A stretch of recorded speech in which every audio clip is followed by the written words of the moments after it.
नमस्ते और स्वागत है आपके अपने कार्यक्रम मानव इतिहास का संक्षिप्त विवरण। देवियों और सज्जनों, क्या आपने कभी सोचा है कि हम यहाँ कैसे पहुंचे?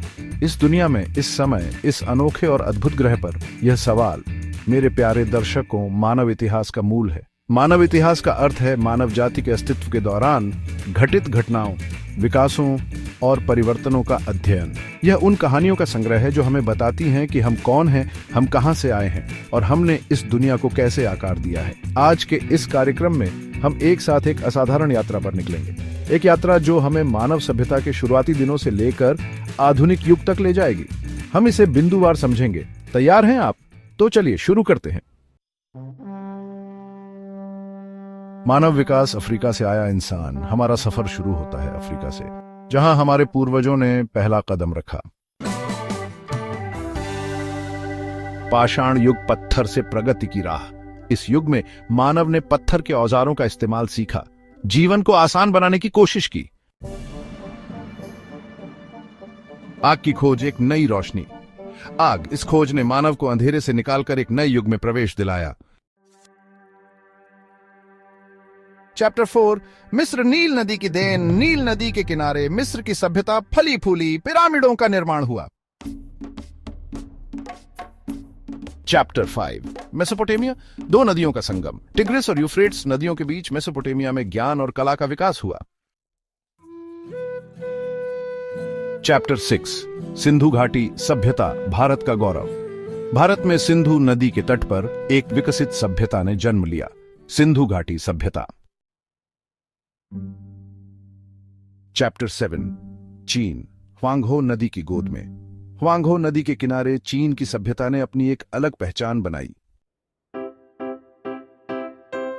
चैप्टर 8, प्राचीन यूनान और रोम, दर्शन और शक्ति का केंद्र। यूरोप में यूनान और रोम की सभ्यताओं ने दर्शन, कला और शासन को नया आयाम दिया। चैप्टर 9, इस्लामी साम्राज्य, ज्ञान और संस्कृति का प्रसार। इस्लामी साम्राज्य का विस्तार हुआ, ज्ञान और संस्कृति का प्रसार हुआ, नई खोजें हुई। चैप्टर 10, भारत में मध्ययुगीन राज्य, राजाओं और रानियों का दौर।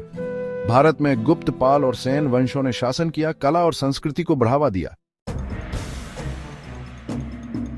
चैप्टर 11, यूरोपीय उपनिवेशवाद, दुनिया में एक नया मोड़। यूरोपीय शक्तियों ने दुनिया भर में उपनिवेश स्थापित किए, व्यापार और शक्ति का विस्तार किया। चैप्टर 12, औद्योगिक क्रांति, मशीनों का युग। यूरोप में औद्योगिक क्रांति ने दुनिया को बदल दिया, मशीनों ने काम करना शुरू कर दिया। चैप्टर 13, स्वतंत्रता आंदोलन, आजादी की पुकार। दुनिया भर में उपनिवेशों ने आजादी की लड़ाई लड़ी, नए राष्ट्रों का जन्म हुआ। चैप्टर 14, विश्व युद्ध, तबाही और परिवर्तन। दो विश्व युद्धों ने दुनिया को हिला दिया, लाखों लोगों की जान गई, सीमाएं बदली। चैप्टर 15, संयुक्त राष्ट्र, शांति की एक नई उम्मीद। संयुक्त राष्ट्र की स्थापना हुई, विश्व को एक साथ लाने का प्रयास, शांति के लिए। और यहीं पर हम अपनी यात्रा का अंत करते हैं। यह मानव इतिहास का एक संक्षिप्त विवरण था। मानव इतिहास में कई अन्य महत्वपूर्ण घटनाएं और विकास भी हुए हैं। यह यात्रा हमें यह याद दिलाती है कि हम कितनी दूर आ गए हैं। हमने युद्ध और शांति, प्रेम और नफरत, आविष्कार और विनाश, सब कुछ देखा है। लेकिन हर चुनौती के बाद हमने खुद को फिर से उठाया है, सीखा है और आगे बढ़े हैं। आज हम एक नए युग की दहलीज पर खड़े हैं। भविष्य क्या लाएगा, यह तो समय ही बताएगा। लेकिन एक बात तो तय है, मानव जाति की कहानी अभी खत्म नहीं हुई है।